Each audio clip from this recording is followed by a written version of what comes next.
If you get onto YouTube and type in how many jumps or how many A presses, you'll get a ton of results with various games.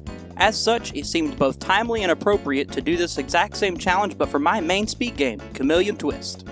Now, I know what you're thinking. What is Chameleon Twist? Chameleon Twist is a platformer on the N64 that few people owned and mostly rented. In the past, it has garnered a cult following and as such has a community of dedicated players. One such player other than myself is the fabulous Runnin-A-Week. We will refer to them as simply Run from this point forward. Having a couple world records and being one of the game's top players, they decided to give the A button challenge a shot. Grab a snack, sit back and relax, while I take you on their journey to beat Chameleon Twist with as few A presses as possible. First, let's talk about the mechanics. In Chameleon Twist, there are 4 main forms of movement. First, well, simply walking, of course. Second is jumping. This requires that dreaded A button. And third is tongue vaulting. Well, sorta. To tongue vault, you press Z, then A to jump out of the vault. It can still be useful without the A button though. More on that later. Last is tongue spinning. In order to spin, you grab a pole with your tongue using B.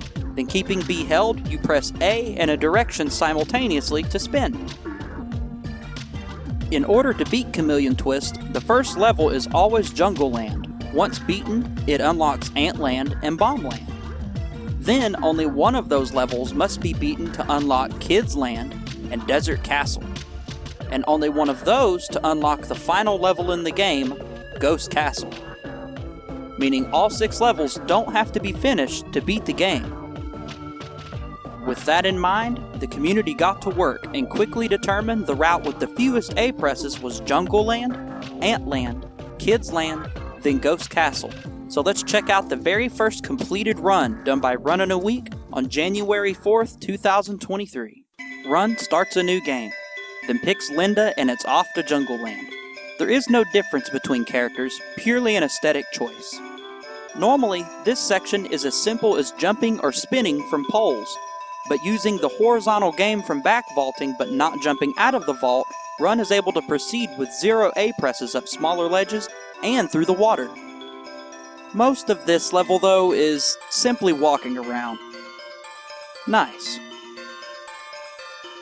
Using a carefully placed back vault, Run is able to hit a death plane that warps them higher up and closer to the exit, 0 A presses, entering the second half of the level, the cave. Here, Run uses a trick discovered by glitch hunter Ellie to go backwards through the door, taking you straight to the level boss, Lizard Kong. No A presses are required as you only need to shoot butterflies at the boss with B or Z to knock them off the edge, meaning Jungle Land can be completed in 0 A presses. Onward to Ant Land. Much of the start of the level is simply walking while avoiding ants until this room, where the intended method is to grab the pole and spin around, requiring an A press. Instead, Run grabs the pole with a specific tongue shape and retracts. This level also features a large number of door clips which don't require A but are tricky. One ant circus later, and we find Run struggling with some tricky back vaulting used to cover these gaps that are normally a simple jump away. Run manages to make their way across and even clear the second gap on their very first try. Grabbing a heart for safety after a couple easy rooms, Run heads into the first true roadblock of the challenge. The intended way of clearing this room is a simple spin, but this requires an A press. You can retract to this platform, but if your tongue touches the crown, it retracts immediately, making this room extremely tough. Run carefully lines up the retraction.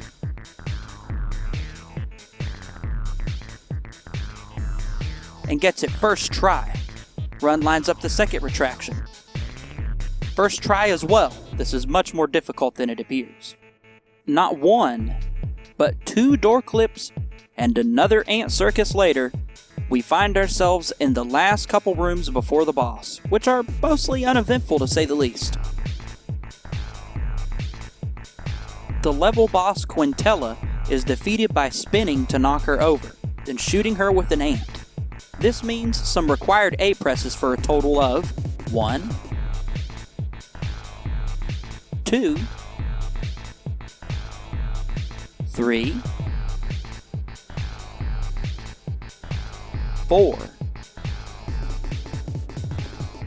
5 hits total. This finishes Antland, bringing our total A-press count to 5.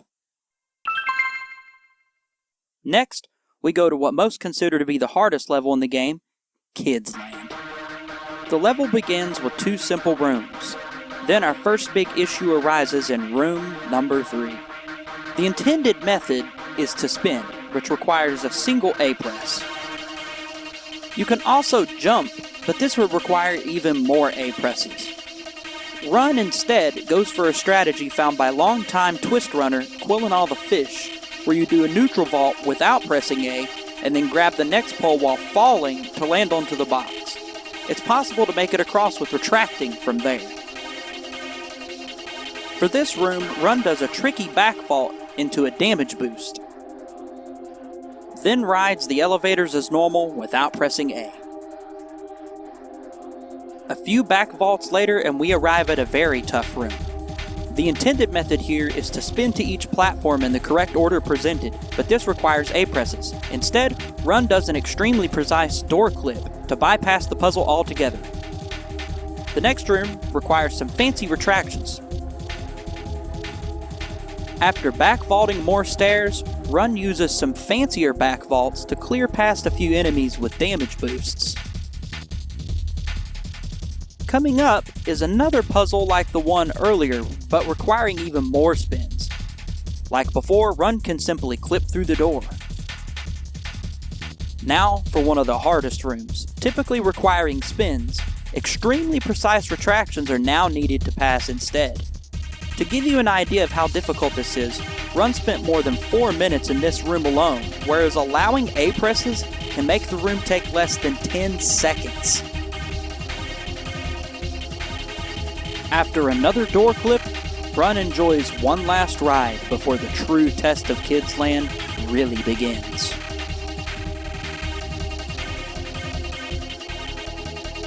The final room of the stage is quite possibly the hardest room in the game, disregarding this challenge.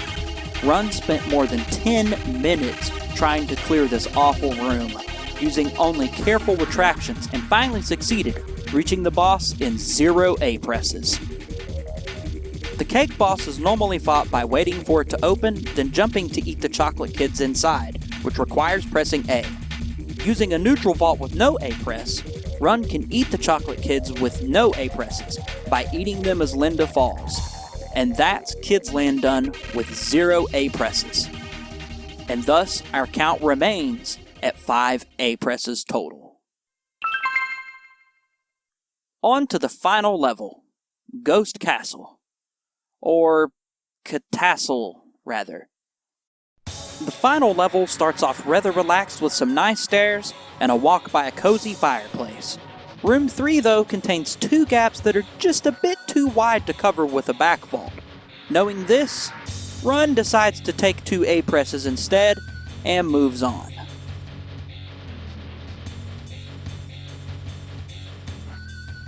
In the spinning room, Run uses a back vault to get up. After some uneventful rooms, we arrive at Candle Room 1. Normally, you could simply jump across after lighting the candles with flames, but Run must do back vaults to avoid pressing that dreaded A button.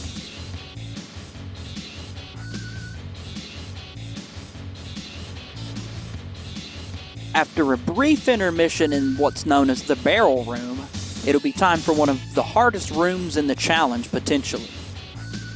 A quick back vault up and into Candle Room 2.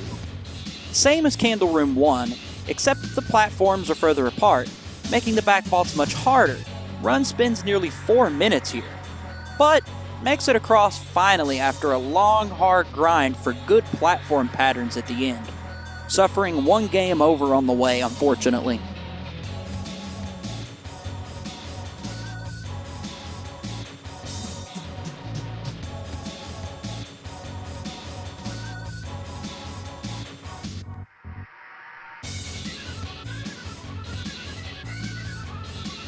Only a few more uneventful rooms left before the final challenge, the Boardwalk Room. First though, we gotta walk through some fire. There are several ways through this room, all of them requiring 2 A presses, unfortunately. But I discovered a way to make it up with a single A press by using momentum from a fall out of a vault, helping Run complete the final room in only a single A press. Run then plays it safe and concisely in order to make it to the final boss, Pile of Books.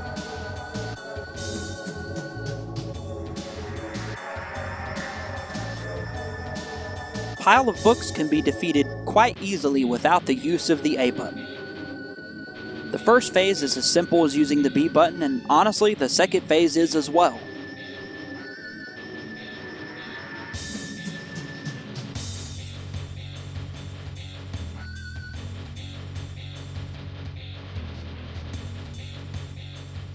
Run finishes out the challenge with a time of 48 minutes and 2 seconds, bringing the total A press count from 5 to 8, meaning 8 A presses needed to beat Chameleon Twist. Technically there are 12 A presses needed, 1 for character select and 3 for level select, but we won't count those. Is it possible for the remaining A presses to be removed? Perhaps, especially the 2 near the start of the final level. For those curious about how many A presses needed to beat Bomb Land and Desert Castle, maybe I will make another video if this one gets good reception. Be sure to like this video, leave a comment, and subscribe if you like this type of content so I know to make some more. I hope you enjoyed this journey into Gaming Obscura with me. Links to all music used and a link to the full run of the A button challenge done by Runnin' a Week can be found in the description below. Take care.